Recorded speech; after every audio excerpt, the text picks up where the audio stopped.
Hi, and welcome to Healthy Living. I'm Debbie Lyons. I'm here today with Kelly Presnell, Director of Public Relations. We have an interesting show today. Right. Today we have Dr. Carlos Cordero. He's the medical director of our inpatient hospitalist care program. And, you know, he's here to talk about what a hospitalist is. We get so many queries about who's going to care for me when I'm an inpatient in the hospital. It's not my primary care physician, but what is the hospitalist? And he's here to tell us about what their role is and how they're caring for the patients in our community here in our hospital. And I think he's the medical director for the hospitalist here, so he's going to be a wonderful interview. Stay with us.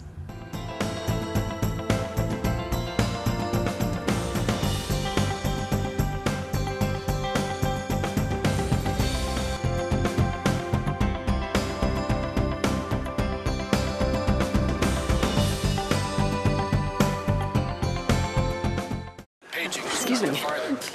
Hi, can I get through, please? Dr. Newton. You know, there has to be a better way. A way to skip the ER waiting room. Like this lady over here. All she did was log on to inquicker.com to hold her son's place in line. Now they can wait at home and skip the ER waiting room. Now, which would you choose? This or this? Hold your place online at inquicker.com and skip the ER waiting room. Ooh, is that hot cocoa? Oh, help yourself. We went to the emergency room, and thank heavens we did. They discovered that I had 2 totally blocked arteries, and I ended up having double bypass open heart surgery. Well, I stayed in the hospital for just a few nights. To the staff at Hilton Head Hospital, I would express the deepest gratitude that I possess. They literally, quite literally, saved my wife's life.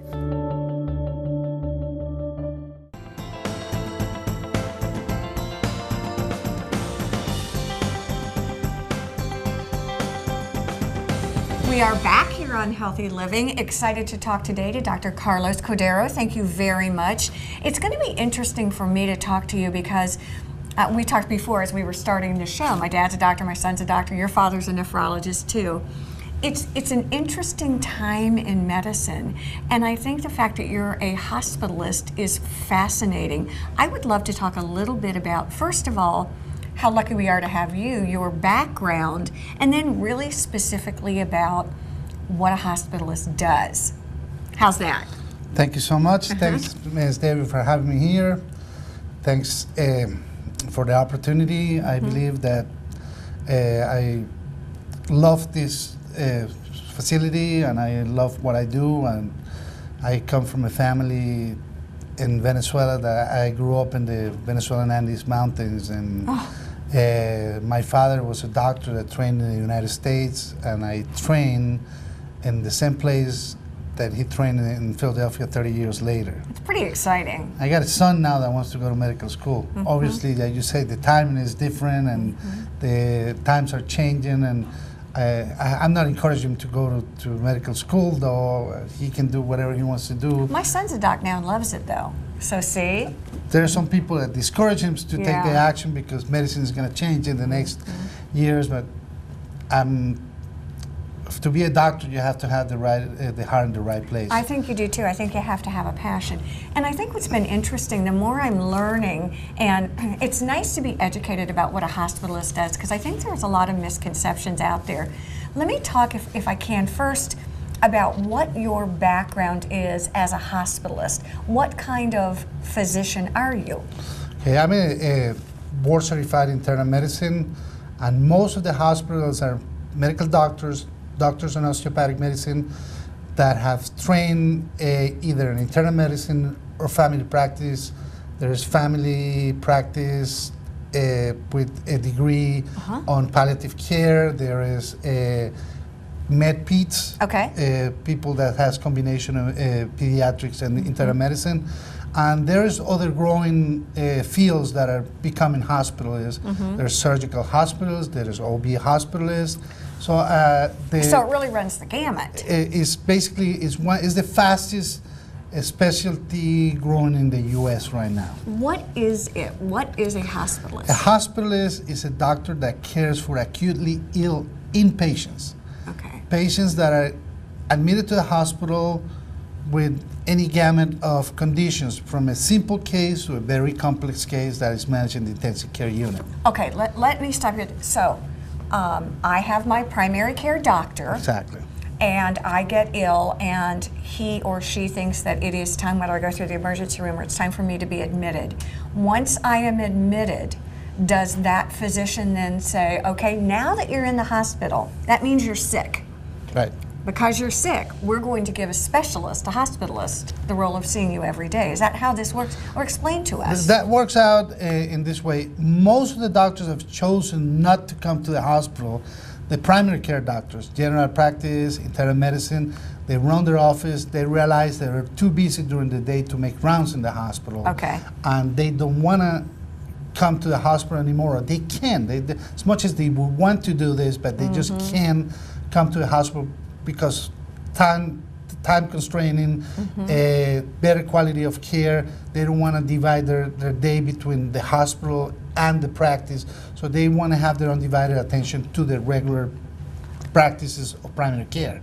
And that makes sense for me. If I am in the hospital, I want someone who's going to be spending my time concerned about me while I'm in the hospital. Exactly, and what's going to happen is these doctors that started providing this care for these patients, they has relied or had contract with us, hospitalists, to provide their care while the patient is in the hospital. Okay. So what we do in a nutshell, we admit these people to the hospital, we try to heal them and expedite the timely discharge and send them back to the regular doctor with the proper discharge instructions. And what we do is decrease the length of stay, Okay, all right. decrease the cost.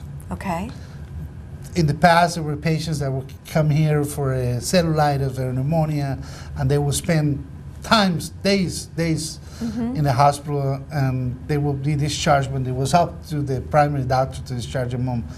Times have changed. We're looking at the time that the patient comes in and the time the patient goes home, and there is a limit. There is some conditions that Have to be met, require right. more longer care than others, and basically what we do is trying to admit the patient, and without trying to get him out of here earlier. Right. I mean, the patients have to be ready to be discharged, but that's what we looked at the length of stay, and we tried to improve that as a hospital. All right, talk to me, if you will, about like a typical day or a typical patient. I think one of the questions a lot of patients have when they come in is, but Dr. Cordero, you don't know me.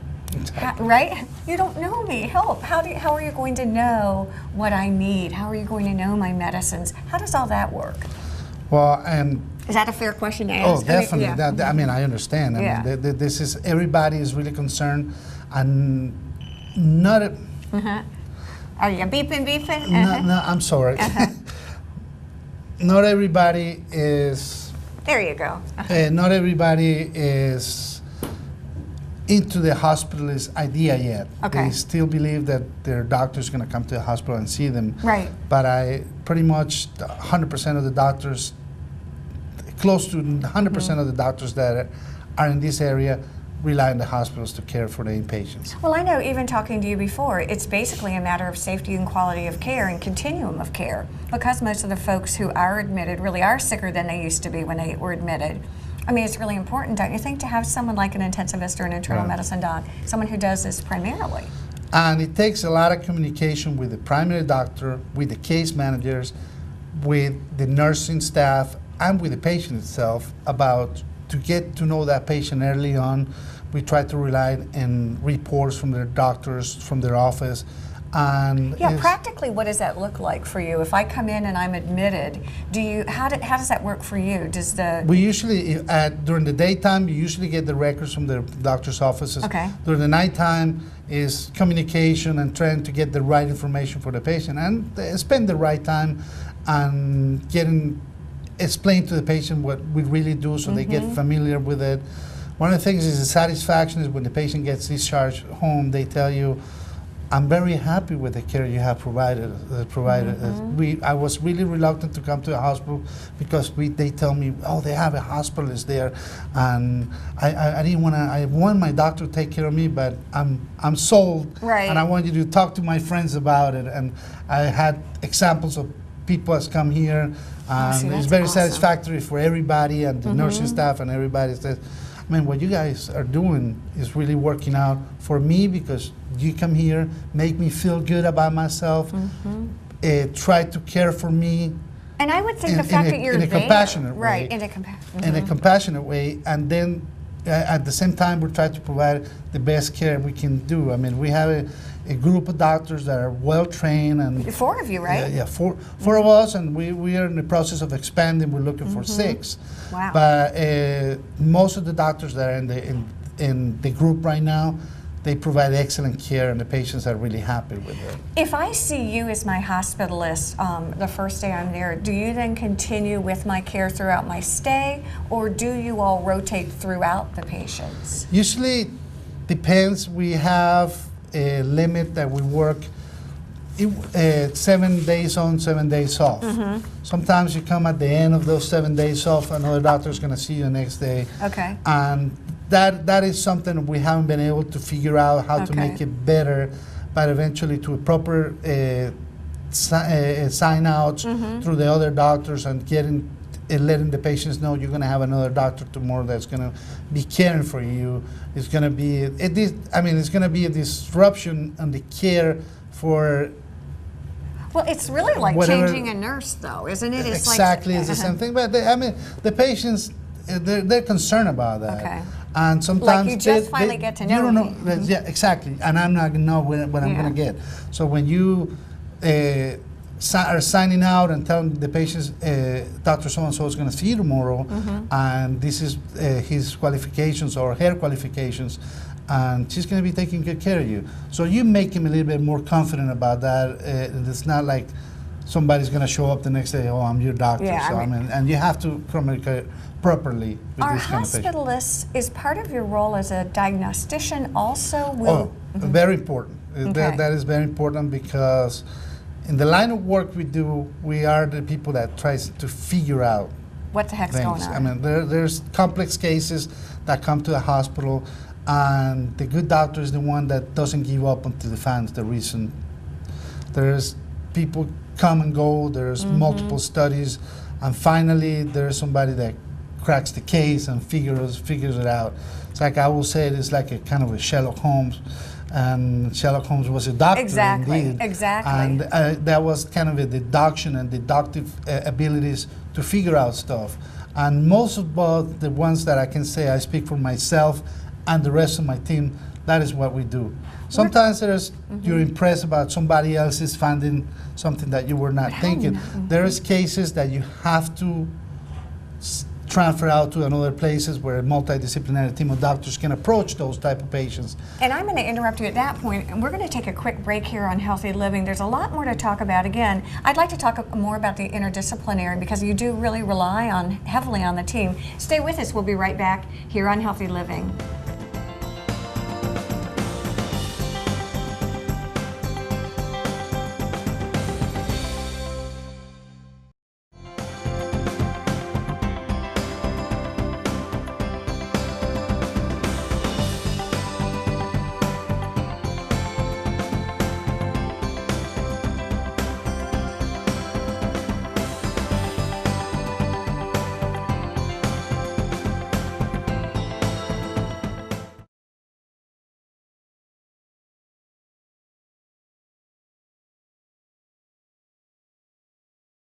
Excuse me. Hi, can I get through, please?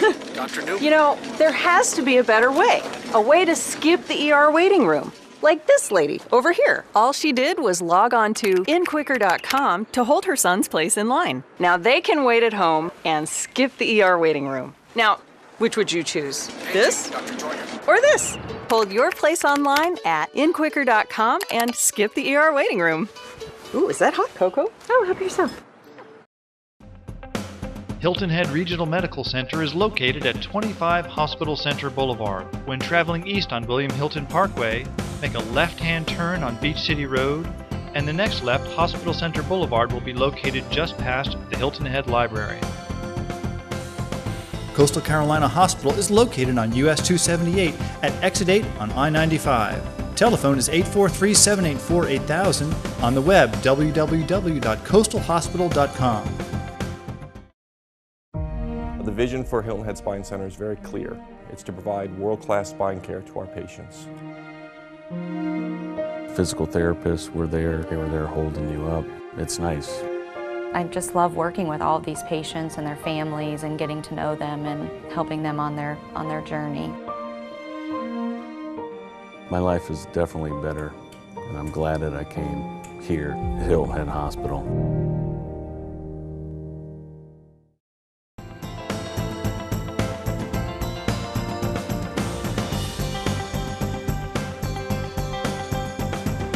We are back here on Healthy Living. Again, we are here today with Dr. Carlos Cordero. We're talking about hospitalists. And when we left, we're talking about really patient safety, quality of care, all of the things that make a hospitalist so important to the system of medicine that we're in right now. And you touched on something I really want to go back to, and that is the team, the team, the team. Talk with me a little bit, if you will, about what kind of a team is involved in what you do. Let me give you a historical background on what the hospital is and how the thing was created and why it was created. About in 2006, the term the hospitalist came up. Okay. It was in an article in the New England Journal, and they were talking about this team of guys that were trying to be the leaders on discharging, admitting, work around a team of specialists, and that person will be like the center piece and will intertwine everybody together. It includes the nursing, the specialists, the case managers, to make a whole team. But here, I will say it's like the front line of defense. I envision this bicycle wheel with you, the director at the hub of it, and all of these spokes. And everybody else, and you have to communicate with everybody properly. First, we're looking at the patient and his family members. You can put one in that side. Then the nursing staff, and you have to make everybody confident that what you're doing is the right thing. And you make him feel good about themselves, and make the nurse confident that the doctor is caring for your patient is capable of doing what he's doing. At the same time, you got the whole specialist around it, cardiologists, pulmonologists, nephrologists, everybody else that you have to communicate with them and kind of create a team of multidisciplinary effort to care for that patient. Because really, if you're the hub of this, the director of this, sort of the CSI director, if you will, we're trying to solve this kind of patient problem, what's going on with this guy? I see what you're saying. You're basically the head lead communicator. And at the same time, you're learning from everybody else. You're learning from the pulmonologist, you're learning from the nephrologist. So, I mean, you get, as you do this more and more, you get better at it, and the patients get more confident. The nursing staff is confident that the person that is serving as the hospitalist can provide whatever they need, and if it's in an emergency situation, they can respond effectively and rapidly. It's actually better quality of care. Oh, 100%. I mean, that's what the whole idea was created, because medicine is growing so fast. There is so much knowledge around all the specialties, and you have to put them together in somebody that was going to distribute which one was going to do that. So, I mean, that specialty has grown so fast that we have, in recent data, about 30,000 hospitals working in the U.S. right now. Do you really? About 30,000, and that is divided among hospitals. About 50% are primary care community primary care hospitals, and 50% of them are large tertiary care facilities. So because you all are working as a team approach, it seems as though you have everyone at your beck and call. You can access everyone. So as you have a question about what might be going on, you then can call in that specialist. But again, what I'm hearing, and help me out here, it seems as though your contact with the primary care physician is still the beginning, and ultimately the end.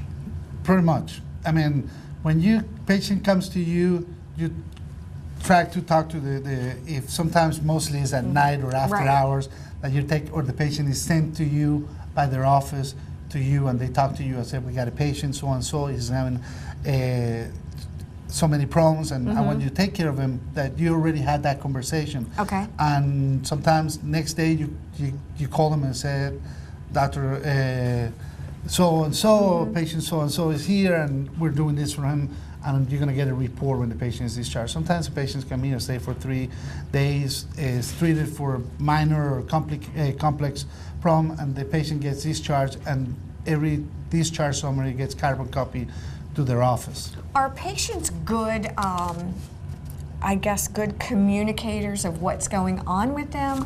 Are family members important? Who from the family part, what do you like them to come armed with? What can help you be a good diagnostician as far as the patient? I mean, you have to rely significantly on the information given by the patient, by the family member. All right. Sometimes the patient is not the best informer, or sometimes the patient... They're sick. Sometimes the patient doesn't want to tell you everything. Okay. And they don't want you to know that part. You rely on the wife, he's not telling you everything, or she's not telling you everything. So that is when you have to come up and kind of... And sometimes you pick information, you can get information from the nurse. Okay. Oh, did they tell you this? No, they didn't tell me that. Okay. So little bits and pieces that you have to put together and kind of create a puzzle and come up with an answer for that and a plan of care. I was going to say, is that actually what you do? You kind of, you diagnose, then strategize a treatment plan and the interventions, and then follow through. What kind of continuum of care goes on after after the patient is in the hospital? Usually, patients get followed by their primary care doctors or a specialist if that's the case. Okay. We've been finding, and there's something that the hospitals are going to possibly branch out in the future, especially in this area, there's a lot of people that comes from up north, and they don't have a local doctor. So sometimes it's difficult to get them with somebody that has a full practice, or we're giving an appointment within 2 weeks, and you have to see patients right away. So what hospitals are doing in other facilities, bigger facilities or bigger places, are creating post-acute care clinics. And what does that look like? Basically, if somebody from New York that is vacationing in the area had a stroke or had any medical problem, any given medical problem, and you want to care for that patient after discharge, and the patient's going to remain in the area for a couple of weeks, he will follow with the hospitalist at a clinic where you can provide the same care, and he will see the same doctor he saw in the hospital. Which makes a lot of sense. And that is branching off, and there is a new concept that is coming up, and I think that is eventually we're going to be starting doing it here in the future when we're fully staffed. Typically, I'm looking forward to come up with something like that. It actually makes a lot of sense to me that you would follow it through, especially for people that come back and forth. Specifically, how often do you typically see patients throughout the day? Usually once or twice. Okay. In the morning, you round in the patients. And I think we hear that term all the time, you round with patients. What does that really look like or mean to the patient? You get a list of patients, and from that list you start in the third floor, second floor, acute care unit, progressive care unit. We try to see the sicker patients earlier and try to expedite discharges early on. We got a cutoff. We try to send everybody before 11 o'clock in an ideal world. In a perfect world. But there is something that we're working on and trying to make our flow better and trying to budget our time better. And that is something that needs work on and discipline. And the doctor and the team that includes everybody, I mean, specialists, case managers, discharge planners, in order to discharge the patient in a timely fashion. In a timely fashion. When you round, do you round independently or do you round with your team? I've been establishing sometimes in the intensive care unit what's called multidisciplinary rounds. That includes the pharmacists, the physical therapists, the respiratory therapists, and that is the idea of what a team So you will all be, can but speak. you cannot put everybody together at the same time.